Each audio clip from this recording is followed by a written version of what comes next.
As I drifted in and out of light sleep, I began to feel unusually light and free. Suddenly, I popped out of my body through my head and began floating above the bed. This experience felt entirely normal to me, but I must say that it took me a few moments to adjust. When I became comfortable enough, my spiritual body entered head first through a long tunnel that materialized out of nowhere. At first, this was extremely frightening to experience, but after a few moments of zinging through the tunnel, my essence began to speed up and become more in harmony with the shape and size of the tunnel. My spiritual body then began to collapse into a tiny ball of light. As I continued to decrease in size, my awareness expanded. I became faintly aware of other spiritual beings zipping and zinging along the tunnel with me. Some were going in my direction, while others headed the other way. Still, other beings just stayed nearly stationary. I could sense feelings of intense bewilderment and confusion emanating from deep within their spiritual core. I had no sense of time. Time did not exist. The only thing which existed with certainty was the tunnel, me, other spiritual beings, and a very distinct pinpoint of light in the far distance.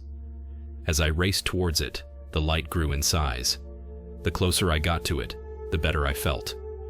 Finally, after what seemed like eons in earthly time, I reached the end of the tunnel and entered a vast and brilliant field of light. By field, I mean energy field. It was like walking on the surface of the sun, but without the intense heat. The light encompassed everything. It was everything. If you can imagine nothingness, but without the darkness of the tunnel, then the light was the nothingness of everything. It was actually, and paradoxically both. Very hard to explain here. My initial reaction to the light was absolute fear. Where was I? Was this a dream? No, it could not have been a dream. The light immediately sensed my fear and calmed me down. It was like flipping a switch.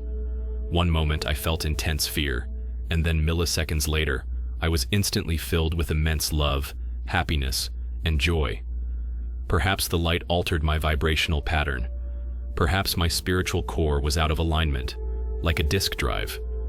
Whatever the light did to calm me down, it worked. Instantly, the light and I began exchanging thoughts, feelings, emotions, and knowledge.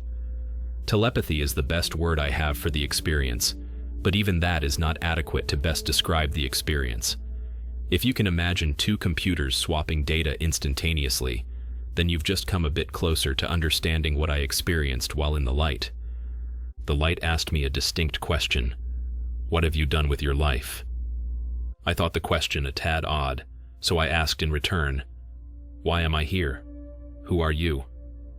The light responded, the question is not who am I, but who are you? Before I could reply, a series of images and experiences flashed across my vision. This was, by analogy, like a projector displaying images on a flat screen. There were two distinct differences, however.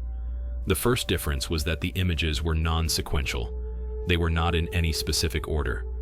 The second difference was that I could feel, think, see, hear, and experience the emotions, thoughts, feelings, and experiences of everyone I had ever come in either direct or indirect contact with. If you can imagine a series of dominoes cascading downward like water down staggered steps, then this was the experience of being other people and experiencing both the intended and unintended effects of my contact with them. This was not in any way, shape, or form a pleasant experience.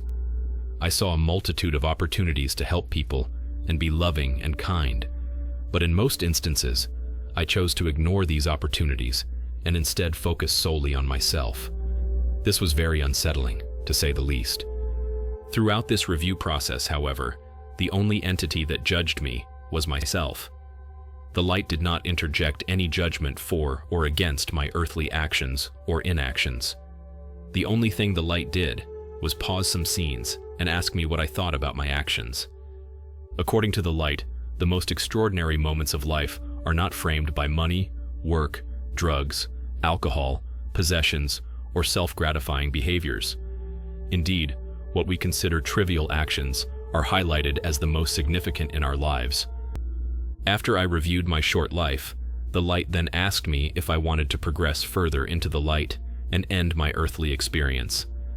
My initial reaction was to continue, for I was deeply depressed and had never had so much as a girlfriend. The light then showed me events shortly. I was shown my unborn daughter as she played in a field near a large tree. She seemed to be playing with a dog of unknown origin. I presumed the dog to be either a wolf or some kind of Alaskan breed like a Malamute or a Husky. Both the dog and my daughter appeared to know each other well. A strong thought then entered my consciousness to the effect of, if you continue into the light, your daughter will never be born to you, and she will not have the experience of earthly life. This was a hard burden to consider for any length of time, much less a moment, and so I agreed to go back to Earth so that my daughter could be born and experience the world as a soul in a physical body.